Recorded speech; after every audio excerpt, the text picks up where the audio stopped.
अस्सलाम वालेकुम students, welcome to infinite plus. आज के लेक्चर में हम एक इंटरेस्टिंग टॉपिक के साथ आपकी खिदमत में हाजिर हुए हैं। वो इंटरेस्टिंग टॉपिक क्या है, हम डिस्कस करेंगे व्हाट इज आर्क लेंथ या length of arc, how to find length of arc. Dear student, इस लेक्चर में मैं आपको डिटेल में बताऊंगा कि आर्क होती क्या है, उसकी लेंथ को कैसे निकालते हैं, कौन सा फार्मूला हम फॉलो करते हैं। ये तमाम क्वेश्चंस इंशाअल्लाह इसी लेक्चर में डील किए जाएंगे। पहले हम देखते हैं कि आर्क क्या है।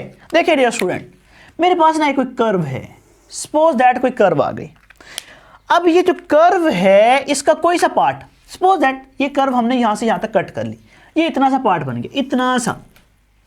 अब ये जो कर्व का कोई सा पार्ट है, ये है कर्व, ये है पार्ट ऑफ कर्व जिसको कहते हैं आर्क। यानी आर्क बेसिकली हम क्या कह सकते हैं, आर्क हमारे पास एक पार्ट ऑफ कर्व होता है, इसके अलावा कुछ नहीं। यानी अब आपको आर्क ऑफ लेंथ का क्या कहा गया है, तो इसका क्या मतलब है, इसका मतलब ये है कि आपको कोई कर्व गिवन होगी, उसके किसी फिक्स हिस्से की आपने लेंथ मालूम करनी है। यानी मिसाल के तौर पर ये कर्व है, आपके पास ये कर्व है। अब आपको कहा जाता है कि लेंथ ऑफ आर्क या आर्क लेंथ, इसका मतलब ये है कि आपकी इस कर्व में किसी फिक्स पॉइंट से फिक्स पॉइंट तक का आपने सपोज दैट ये लेंथ मालूम करनी है, डिस्टेंस मालूम करना है। अब ये जो कर्व का पार्ट है इसको हम कहते हैं आर्क। तो आर्क लेंथ का मतलब ये है कि हमारे पास कोई कर्व गिवन होगी, उस कर्व के किसी फिक्स हिस्से का, किसी फिक्स पोर्शन का हमने फासला या उसकी लेंथ मालूम करनी है। अच्छा, ये तो हो गई बात आर्क की। इसी तरह हमारे पास होता है कॉर्ड। कॉर्ड क्या होता है डियर स्टूडेंट, कॉर्ड हमारे पास ये होता है कि अगर कोई लाइन आर्क किसी भी कर्व को दो हिस्सों पे टच कर रही हो, that is called to be chord. Okay, अब ये जो बेसिकली कॉर्ड है इसको हम असल में आर्क लेंथ का नाम भी दे सकते हैं, यानी कि हम इसको कह सकते हैं एस। ये जो एस होता है it is called to be the length of arc. Okay, अब हमारा असल में क्वेश्चन है या असल में टारगेट है कि कौन सा फार्मूला हम फॉलो करेंगे, कौन सा मेथड हम अडॉप्ट करेंगे और हम अपनी आर्क की लेंथ निकालेंगे, या दूसरे अल्फाज में हम अपनी कर्व के किसी फिक्स पोर्शन का एरिया निकाल लेंगे या उसकी लेंथ निकालेंगे।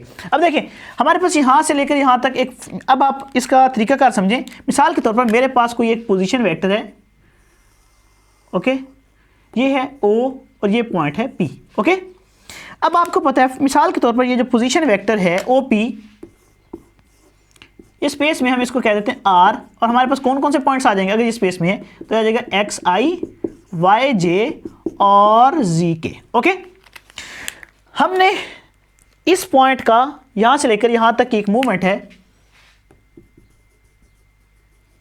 इसका हमने लेंथ निकालनी है। ये हमारे पास R है और हमने यहां से लेकर यहां तक का लेंथ निकालनी, जिसको Q कह रहे हैं। ठीक है, अब देखिए स्टूडेंट, हमारे पास आर्क है, लेंथ ऑफ आर्क निकालनी है, हमारे पास पोजीशन वेक्टर ये है। अब मिसाल के तौर पर आप फर्ज करें हमारे पास यहां पे एक टेंजेंट लाइन है। अब टेंजेंट लाइन कौन सी लाइन होती है,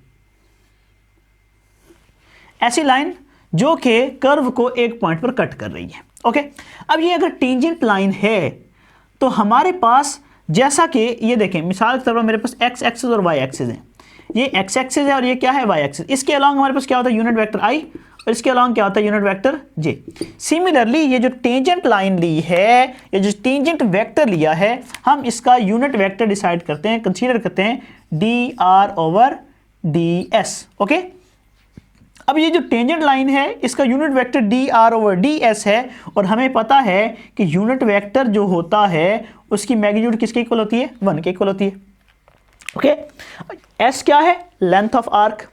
आर क्या है, वो पॉइंट है जिसने इस यहां से लेकर यहां तक की मूवमेंट है, या बेसिकली ये हमारे पास पोजीशन वेक्टर है। ठीक है, अब हमने इस पोजीशन वेक्टर में ये जो हमने एक आर्क ये जो लिया है हमने टेंजेंट लाइन, इसका हमने यूनिट वेक्टर डिसाइड किया है, या इसका यूनिट वेक्टर बेसिकली है D R over D S. अब हम यूनिट वेक्टर को टी नॉट की फॉर्म में भी लिख सकते हैं, यानी कि T naught is equal to D R by D S. अब हमें पता है यूनिट वेक्टर की मैग्नीट्यूड किसके इक्वल होती है, 1 के इक्वल होती है। ओके डियर स्टूडेंट, अब आप इस तरह करें, हमारे पास ये जो r है, ये जो पोजीशन वेक्टर है, हम इसका डेरिवेटिव लेते हैं। हम लेते हैं dr बाय, तो dr बाय ds किसके इक्वल होगा?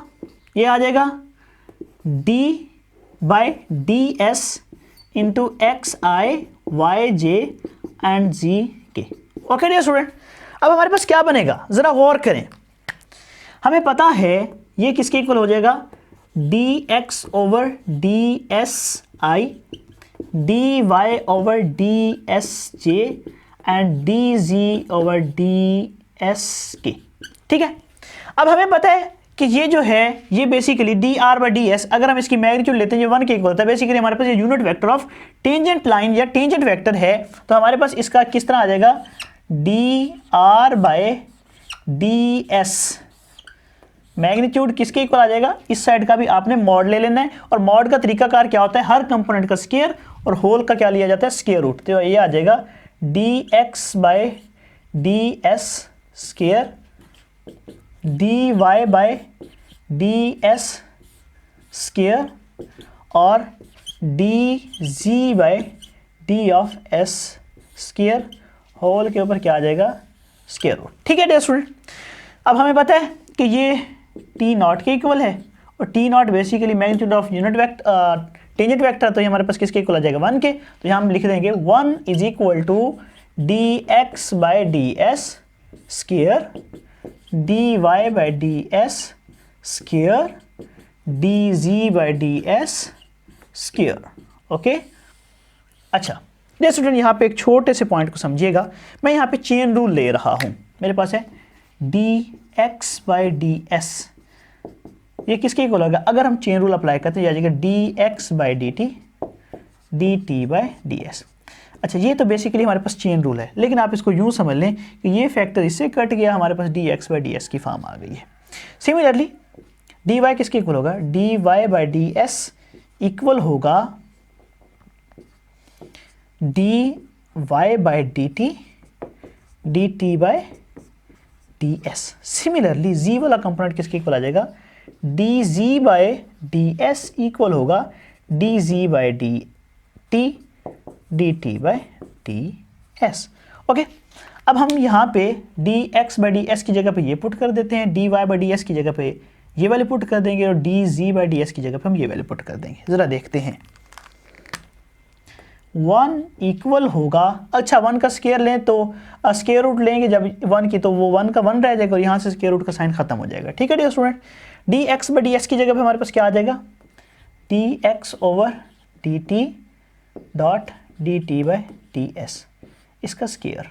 Similarly dy by dt dt by ds, इसका square. Similarly dz by dt dt by ds, इसका स्क्वायर। अब ये स्क्वायर रूट कहाँ गया, मैंने कहा कि हम इसका अगर स्क्वायर रूट लेते हैं, या आप यूँ कह लें कि स्क्वायर ले लें, जब हम इसका स्क्वायर लेंगे तो ये स्क्वायर से स्क्वायर रूट कैंसिल आउट हो जाएगा, ये 1 का 1 रह जाएगा। अब देखें dt by ds dt by ds dt by ds तमाम में कॉमन है, इसको हम सेपरेट कर लेते हैं, तो हमारे पास क्या आ जाएगा, 1 equal to dx by dt का स्क्वायर, dy बाय dt का स्क्वायर, dz बाय dt का स्क्वायर और ds by dt by ds सबसे आ गया common.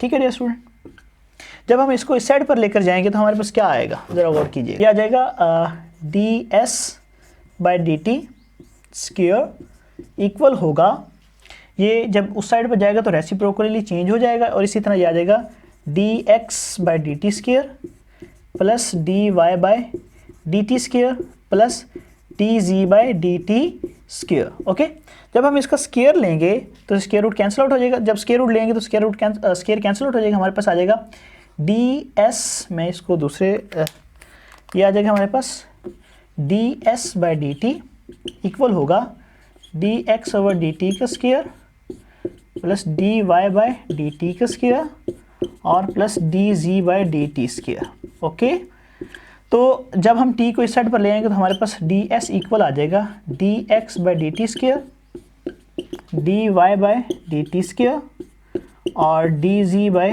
D t square, okay. और ये जो टी है डी टी ये इस साइड पर आ जाएगा डी टी। अब देखें डियर स्टूडेंट, हमारे पास ये जो अब डी एस है, बेसिकली एस को हमने किस चीज़ का नाम दिया हुआ, S is length of arc. जब हम इसकी लेंथ निकालना चाहते हैं तो हम लेंगे इसका इंटीग्रल। क्या लेंगे डियर स्टूडेंट, इंटीग्रल। अच्छा, यहाँ पे जब हम स्क्वायर रूट को ख़त्म किया था तो यहाँ पे आ जाएगा स्क्वायर रूट, ओके। तो यहाँ पे भी क्या आ जाएगा डियर स्टूडेंट, स्क्वायर रूट, ठीक है। ये जो डी टी है ये इसके बाहर है, ओके। अब देखें आपके पास डी एस इंटीग्रल, मैं इसका इंटीग्रल ले रहा हूँ तो आ जाएगा integral d x by d t square, d y by d t square और d g by d t square, ऊपर क्या आ जाएगा स्क्वायर रूट और साथ में क्या आ जाएगा डी टी। अब देखें हमेशा हमने, अब ये आर्क है, आर्क का मतलब है इसका कोई फिक्स एरिया, हम यूँ फॉर एग्जाम्पल कर लेते हैं T naught to T consider कर लेते हैं, या हम इसको कह लेते हैं 0 से टी की जानिब। तो ये जो हमारे पास हमने इंटीग्रल लिया है, यहाँ पे बाउंड्री आ जाएगी, इसका बेसिकली फिक्स, हमने फिक्स एरिया निकालना होता है ना, फिक्स हमने आर्क बेसिकली हमारे पास एक फिक्स पोर्शन है कर्व का, तो इसलिए हमने इस पर लिमिट लगा दी 0 टू टी, 0 टू टी।